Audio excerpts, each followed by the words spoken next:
Yeah, now may I invite Chee, shaping the city to redesign. Looks like the speeches have been so exciting. Thank you, Helena.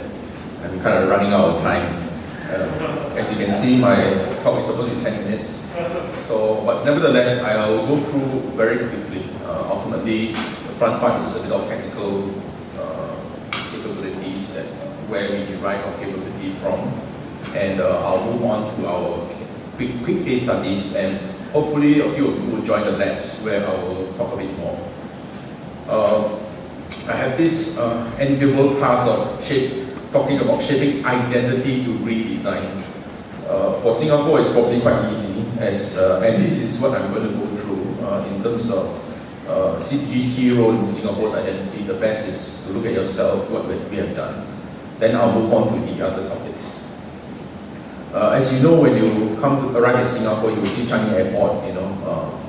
The main features that you can see is the green and daylight, very rare in most airports.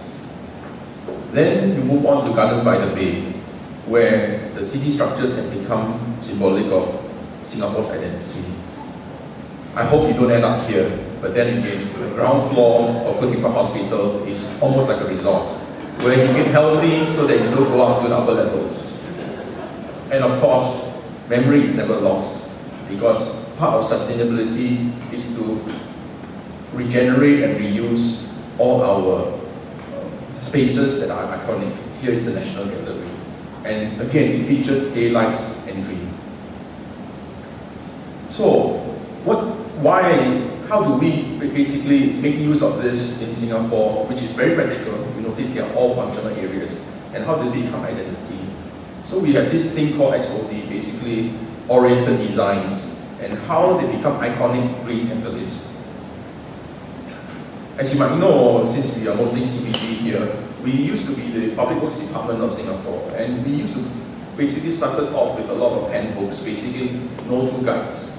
Then we moved on to using those capabilities on typologies to create oriented designs, and now we're working with consultants for place call. And with that, the idea of creating unique ecosystems become very, very important.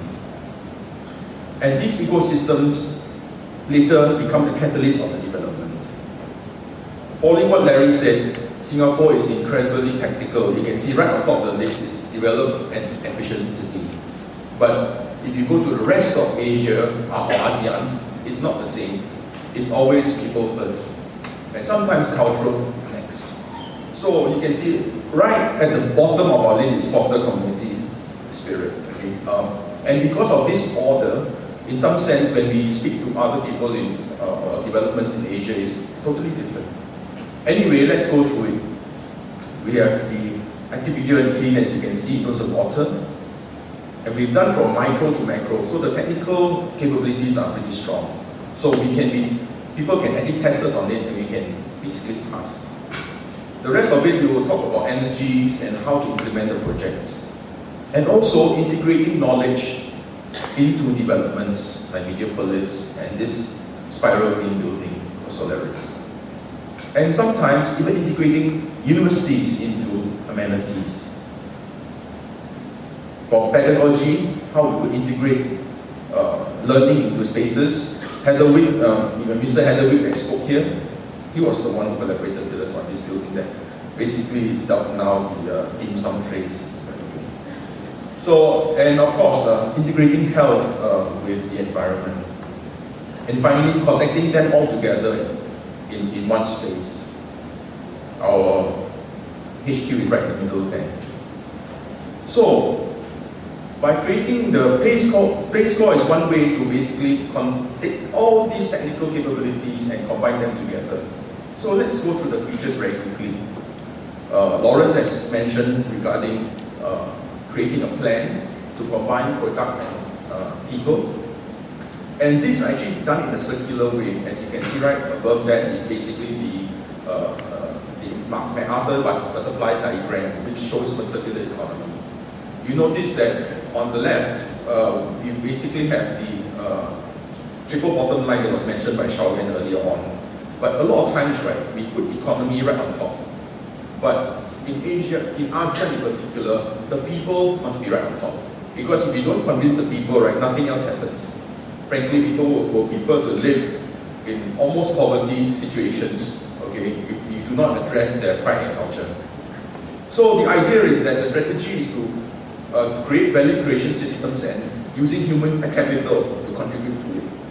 So right at the bottom you can see the word is culture and nature, which is really low-hanging fruits in ASEAN. In fact, a lot of people come to us and say, why are you so interested in green in ASEAN and Singapore? Because I said, because it grows for free.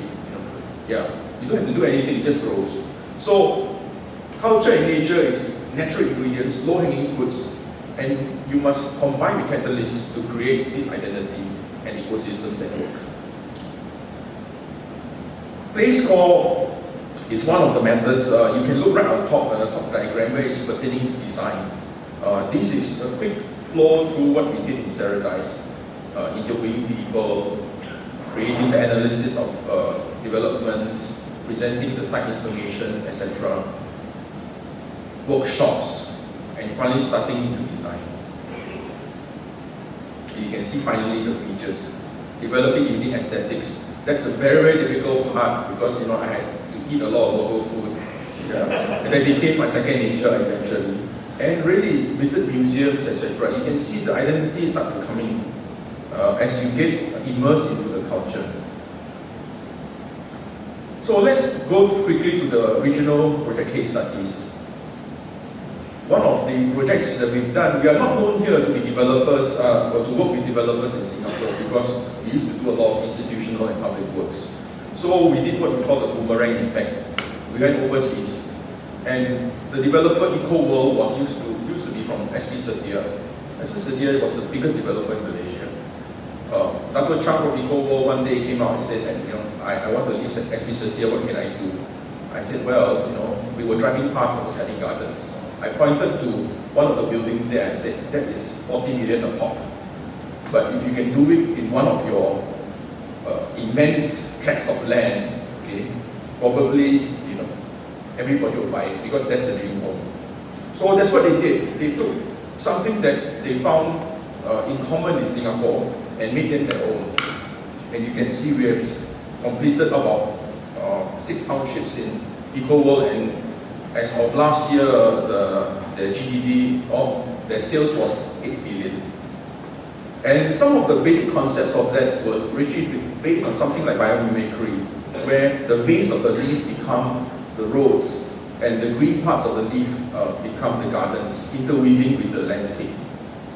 It also helped in security because there's one point to go in and one point to go out. And communities start to form in the clusters. These are 2 examples of the communities in Eco Spring and Eco Summer. And this is how it looks like. Singapore would have never got this kind of space.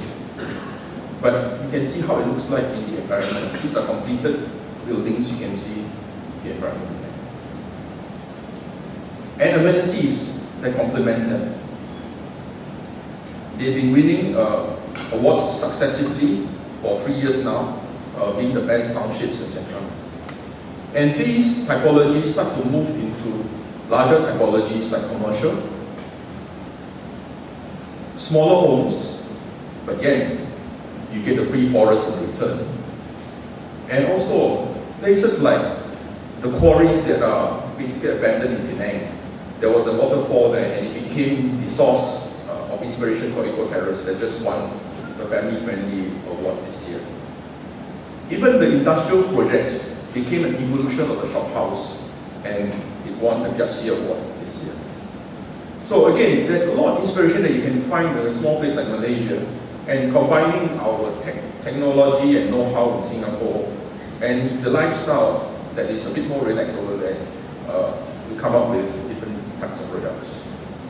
Moving on, actually I'm in charge of a lot of international projects, and even though I hardly speak a word of Mandarin, I've been in China. Why? Because ultimately they want ideas. As the green diagram that you see to the left, essentially is the green areas that China wants to retain and grow. They want to be like Singapore. They want that increase of green. And what I was concentrating on for this short talk will be the Golden Triangle of Macau, Guangzhou, and Hong Kong. Here the population is in excess of 60 million. Okay, and there you'll be surprised are the roots of the migratory birds, the rare river dolphins, and a lot of food produced from the south. In fact, parts of Guangzhou is known as the gourmet center of the entire China. So one of the projects that we're working on is this 500-hectare project of wetlands in China. You can see it's agriculture all around, and it's the only spot that has been set aside for wetlands, and the migratory birds fly there. And here we introduce biophilic design, where we have visual connection with nature, using natural patterns, and have physical connection. We curate the experience so that we have conservation, we have experience, we have technology in this passive sense, as in active, beautiful, and clean, being designed into the system. The old development of the Fisherman's Wharf there has been reworked into new ideas. And even some projects that are abandoned, we actually created canopies that mimic the fisherman's village over there to create new experiences. And this is a hotel that doubles up as also the Chee and also the cruise center areas.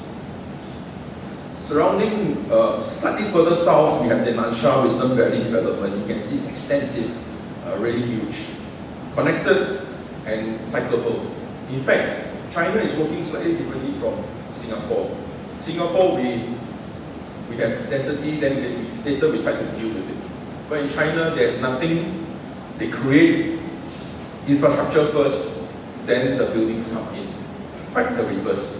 So they actually want to learn from us what were the mistakes, So it's quite difficult to go to a place and say that, sorry, I made this mistake, can you do this? But that's what they want, because again, very important when you are designing for nature, is not to paint yourself to a corner. We tend to create spaces that, what you call dead ends. Green is not connected to green, water is not connected to water, and people flow that's not connected to other active hubs. So the way to do it was to actually address what is happening here, and in fact, Larry mentioned it a bit, which was transit-oriented design, or in this case, trail-oriented design. As you can see from this data, a lot of cities are basically using it but they were slow cities. But how do you make it an active city? And you'll be surprised. There's a lot of data that shows that property values increase. So in China, instead of doing it bottom up or solving a problem, we actually help them with a policy template that gives them features that they could use. And learning from Jurong Lake District, actually we started to look at the environmental situations, the microclimates, even the spaces in between. You can see everything from back. They are all passive, this. Something as humble as a toilet is really important. So, and this we added into the waterfront. The waterfront has become the extension of all the innovation and living areas that are being designed along its edge. And they become outdoor offices, living spaces, and nature spaces. You can see some examples here. Active, beautiful, and clean at work.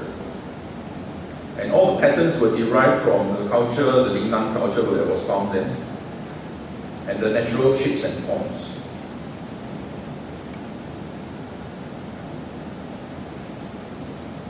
Even the hill, our CEO, Mr. Q, is really famous for butterflies. So I went there and noticed the butterflies immediately. So I said, let's turn this wildflower hill into a butterfly hill, and they loved it. And you can see some inspiration of the mangroves. The entire Nansha area basically is full of mangroves, but they are trying to clean up the edge and replant the mangroves. Quite unusual, but that's what they do. And they are getting inspiration from this. Even IT is actually integrated into the lampposts. There are solar There's been generation and different kind of signages, including cameras. So finally, what I'm going to unveil, if you follow my lab, will be the new Nansha garden. It's 1.5 times Gardens by the Bay, and we are working very closely with the locals so that from the Bayan Mountains, they could actually have a garden integrated into their MRT systems, etc., and change the identity of Guangzhou. Surprisingly, Guangzhou is actually considered a flower city, but nobody knew. Thank you.